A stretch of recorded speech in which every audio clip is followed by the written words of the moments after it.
Hey, what is up guys? It's your boy Speed here, and today I want to talk about one of the most buffed heroes of the current meta. Timbersaw's win rate shot up by an 8%, which is, frankly insane, right? That is a ridiculous number. And I have a build that I think is extremely powerful and not a meme at all. So I'm sure a lot of you guys know that Solar Crest is one of the best items in Dota right now. The reason why? Well, it gives you incredible stats, 6 armor, 6 attributes, movement speed, health, and mana. You can't go wrong with those stats. And then from there, when you activate it, you get 7 armor, 70 attack speed, 15% movement speed, so you're a race car, and a 400 HP barrier. It's also at 1,000 range, which is super huge, and 8-second duration. So the active of this is insane. But what I do is I buy this on Timbersaw, which is not too crazy, right? It's just a tanky item on Timber. And then I go a Glimmer Cape. Now this might seem really bizarre, but hear me out guys, okay? I've done this multiple times now and it's felt incredible every game. So the first thing I'd like to say before we get into the game is this hero is giga buffed because now reactive armor makes you unkillable. I'll show you that during the game. On top of that, I think Pavis is really important. And the reason why is it gives you flat mana. What's really funny is I did an analysis of Timbersaw for the website, and the Timbersaw was dropping his mana boots on the ground to use soaring, but that doesn't work anymore. It doesn't work anymore because mana boots doesn't give you a mana pool, and so dropping it on the ground to pop a soaring does literally nothing. Dropping Pavis on the ground to use soaring does a lot. It gives you a lot of extra mana, right? Because of the fact that it gives a mana pool now. And when you buy Solar Crest, it gives a huge mana pool, 6 all stats and 300 mana. And so when you drop it on the ground to use Soaring, you get a huge buff in mana, and this allows you to farm much more. I was actually just watching a game where Saberlight played a pro match, and he went Veil, and while I respect that build, I don't think it's very good to be honest. The problem is he was constantly running out of mana because Veil just doesn't give you as much as Pavis does when you drop it for Soaring. And then from there, I go a pretty normal build. I go Kaiasange. The only other interesting item on this hero is Bloodstone, which I'll talk about as well. So, okay. Alright, before we get into the main part of the video, I do want to let you guys know that I'm not only posting videos here on YouTube, I also frequently post videos on the website. If you don't know what I'm talking about, almost every single day I'm posting a new video to the Game Leap website. We're going to teach you guys in depth about how to get to the next level. So if you want to become absolutely broken, click the link down below and sign up. In the laning stage, there are some lanes where you can skill the Q. You skill the Q if you're against double ranged, I would say, because it gives you 3 stacks every time someone hits you, which is 1.5 armor and 0.9 regen. So it gives you 9 health back every time you get hit and 1.5 armor for 10 seconds, which is obscenely high. And so yeah, the hero's pretty untouchable. In terms of starting items, what I like to do is go 2 gauntlets, branches, quelling, and tango. This is not the highest damage build. The highest damage build is circlets, but the thing is you don't build the circlets into anything, and so it's an extra, I think like 4 damage, which is a lot, right? It is a lot, but I don't know. I just feel like having these as components to soaring speeds up your timings as the game goes along, right? The circlets you just end up selling. Unless you're going like a bracer build against, I don't know, like Faceless Void or something like that, because you want to sit in the lane and deny him, I guess that's fine. But yeah, for the most part, not something I recommend. At level 1, I want to take Whirling Death because I'm against Lifestealer. Also, if it's a lane that doesn't pressure me, the Q is better so you can secure the range creep or just, you know, whatever melee creep. You know, if they walk up to deny melee creep, you Q them. It's very simple. But yeah, the early laning stage against Lifestealer, I mean, you can see he trades heavily unfavorable with me. Right? It's not even close. Every single auto attack you'd imagine, Lifestealer would be okay. But it's not, because I reduce his stats with my Q, and when he hits me, I already have 15 stacks because Chen's been hitting me. I have 10 regen, and currently I have 11 armor, 10 armor here. I mean, it's ridiculous. Like, he just straight up loses auto attack trades early on into the lane, and so it's really absurdly easy, and this is the case for most melee heroes, right? They will just strictly not win the trades against you, and yeah, it's just really easy to play the early levels because you don't really get low, right? Previously you would get a little bit low. Now it's just not even a question. No one can really touch you, and that's why the hero's first phase pick ban in the pro scene right now. And you notice it's really funny in this clip here. I do run out of mana because I don't have like a stick, but it's a terrible stick lane, so that was intentional. Maybe I could have bought a mango, but with 1 point in reactive, 2 people are hitting me, and it just doesn't matter. Like, it's just not even close. I mean, he's hitting me a bit, right? I lose like 400 HP, but I'm gonna regen it back in no time because of obviously the reactive armor kicking in and just normal regen. And yeah, we are destroying this Lifestealer. I mean, this matchup is pretty easy in my opinion. I don't think it's that Timber favored. I think it's Timber favored, but this guy, I mean, he picked it into me. I first picked Timber. But okay, for my next items, I go Bassi, which I really like that you can just buy now for mana boots it's so good. Like the build up to mana boots is so clean. Great for my Mirana. I get 1.5 mana regen, which is wonderful. Sure, why not, right? An extra 75 mana every minute. That's definitely going to come in handy, absolutely, right? So I'm going to buy boots, then I'm going to buy my mana boots, and yeah, it just makes so much sense. In a harder lane, I could rush boots if I need to. I could also buy like a bracer. There's other people going like a Veil build right now, but as I said, I don't really like the Veil build. I think it's overrated. I think Shiva's is good, but I think rushing Veil for the eventual Shivas is not good in my opinion. So because I'm having a free game, what I'm going to start doing is dragging the wave to these creep camps, which is the key thing to do because you want to get a neutral item. I think I get blessed this game and I get the bubble thingy. Oh, no, I didn't. I want to get the bubble thingy. I mean, I love getting a cult bracelet, so I have like a ton of mana, but I love having that bubble because it makes you so tanky. It gives 5 HP regen, and then if you don't get hit for 5 seconds, you get an 100 HP bubble, and it regenerates so quickly. Like, I really feel like that bubble thingy is just OP. I love taking it on like every hero. It's like the new Seeds of Serenity. I mean, Seeds are still really good, but yeah, you get the point. But I'm able to flash farm here, and I'm going to pick up the energy booster, and this is really important. In order to get extra value out of Soul Ring, I drop this on the ground, I pop my Soul Ring, and it gives me a significantly larger mana pool. That is how it works, guys. And so that is why I'm such a big fan of this build. It lacks some sustain, I will admit, but they buffed the sustain really hard. Because they buffed reactive armor, I feel better than ever going a greedier build like this. And now when I pop the Pavese, I'll still get reactive armor stacks from creep waves and creep camps without taking damage, which is something I could have done more. I realized after watching the replay for this video that I didn't do that enough, but that's something I could have done. Like right here, I could casually pop it. It's only 75 mana. I'm going to get that back from the Soul Ring by dropping the Pavese when I pop the Soul Ring, and I can regen that way, right? But one more thing I would like to say is that this build doesn't give you a regen item during the lane, and that is the argument I can see for Veil. Now, at this point in the game, this is the timing I just love. And a lot of it for me is the 15% movement speed. You get 25 movement speed from the item and then 15% when you use it. And you might be like, why would you want movement speed on Timber? And it's because you're not always Timber chaining. It has a cooldown, right? It's hard to stick on top of people. And the closer you can get to them when you click Solar Crest, the better. So you'll see I click it here, boom, 50 movement speed. I mean, it's like stupid. And so I can easily run up to the Chen, and it makes it absurdly easy to hit my ulti. I don't just have to chuck it from max range and pray it hits. I can easily close the gap, tank the tower, right? This tower, I'm just ignoring it.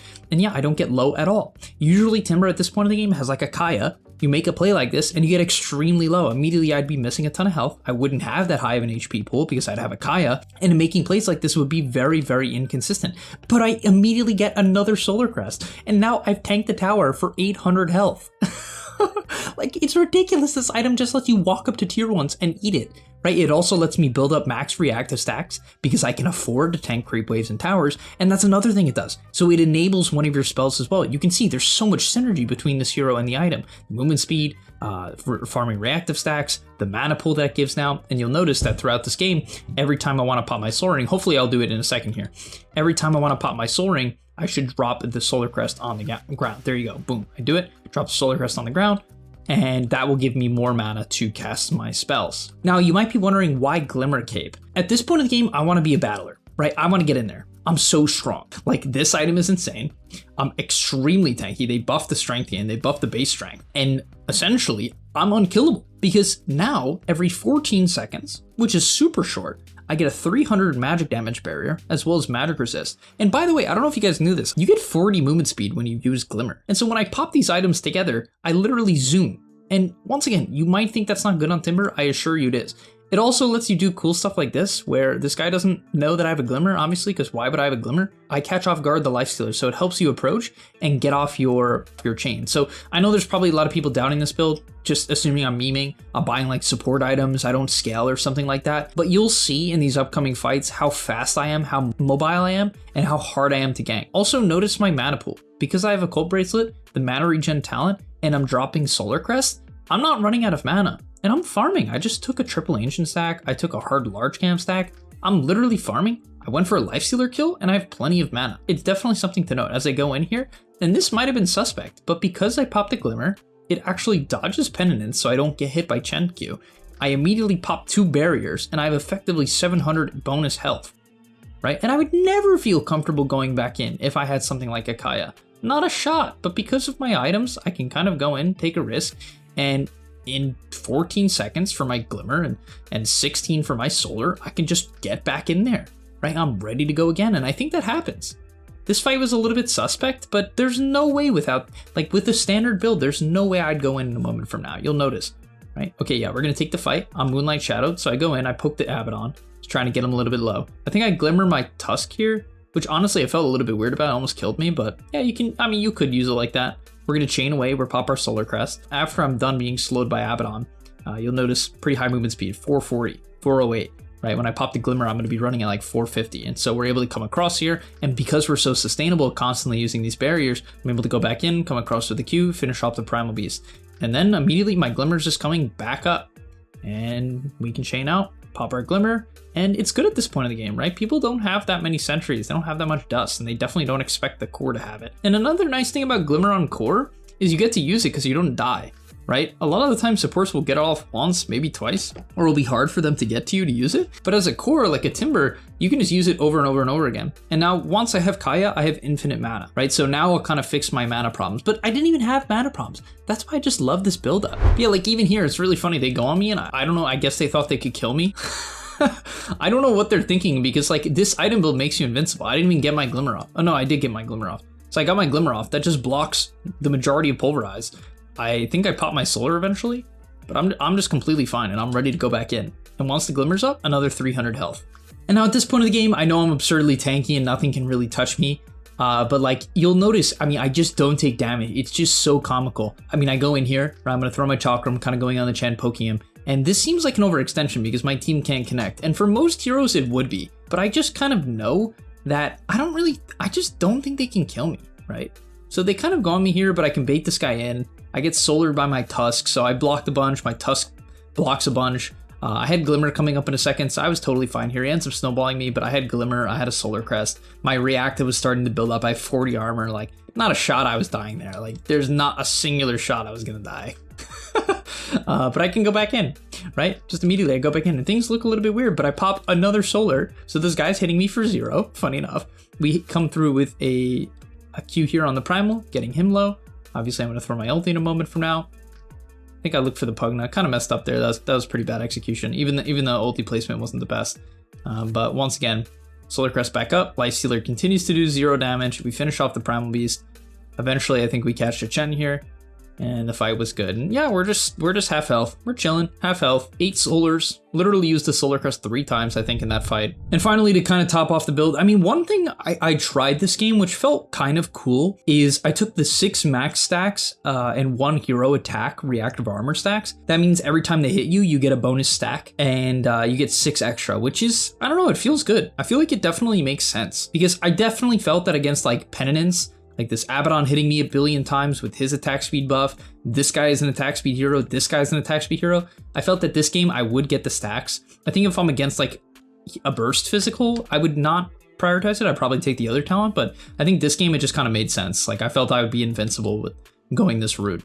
And so yeah, at this point I got my Kaya Sanch, I bought my shard. I think this shard is broken. It does like 600 damage. It's a 30% movement speed slow. It works on buildings. It lets you stick on top of people. It's a low cooldown. It's a farming spell. Like, I don't know. I feel like this shard is one of the best in the game. I mean, look at it on the Chen here. I pop. And also a cool thing is I hit for 176. The Solar gives me 70 attack speed. And with the shard, I can slow them and I can legit just hit them. Like, I actually just beat up this Chen as I take him out, and yeah, very easy to chase because I'm so fast. Like, I'm so fast. Even here, realistically, I should just Glimmer myself. Like, I could just Glimmer myself for the sake of chasing this guy, which is such a weird concept, but that is just how these 2 items work. So you just zoom. And I almost forgot, but I got a Rampage this game, so let me show off the Rampage to you guys. Just a little bit of Timber execution. If you're looking to play this hero, really the main things you want to look to do is, generally, you just want to go on the first person who gets stunned. Like, a big thing that I think is important about Timber is having a lot of stuns on your team, if possible, which I do this game. I have like Tusk and Pango, and I should be looking to follow them. But here, I have the Flamethrower, I have this Glimmer and this Solar, so I'm so fast, right? 454 movement speed, and I can bowl it myself too,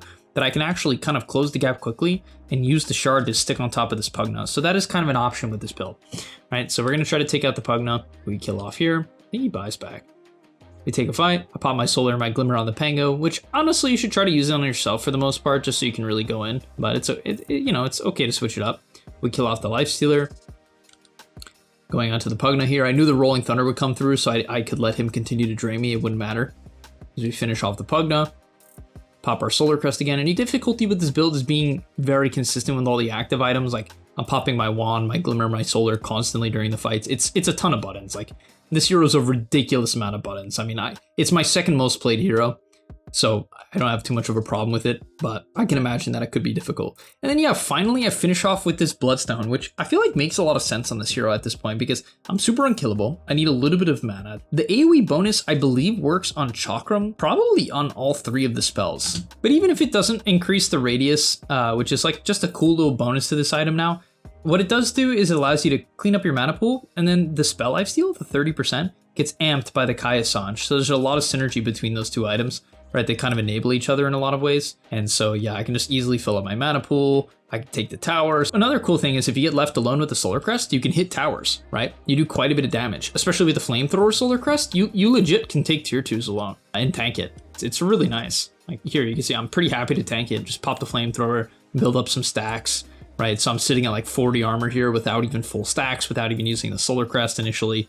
It's pretty crazy stuff, but yeah, obviously the game is about done here. In terms of further itemization, I would probably consider like an Octarine core just for more spells, more Solars, more Bloodstones. You know, I have so many actives here. I don't like buying Ags most games late because I feel like a Nullifier often comes into play, and then I have way too many things that can be dispelled, and that feels pretty garbage. I think Greaves were fine this game. It was kind of a meme, the game was ending, but they had a Manta on the Abaddon, so I wanted to purge the Silence. Like, that was kind of the justification, but I could have bought anything. And then, of course, like a Hex, right? It's just fine on this hero. Thank you guys so much for watching. I just think that this hero is pretty broken right now. I think that this build is cool and it makes sense. You just got to drop the Solar Crest / Pavis when using Soul Ring, and you're not really going to have mana problems. I would aim for a mana neutral item or the bubble. I kind of think that sometimes the bubble and the seeds is good enough, but the reason why I prefer seeds or bubble with this build is you lack a tiny bit of sustain. Yeah, thank you guys so much for watching. I'll see you next one, and I'm out. Peace. And that's all, but remember, before you leave, come on, before you tune out, subscribe to the Game Leap website where we are going to help you get to the next rank. If you're stuck, click the link down below, and I'm out. Peace.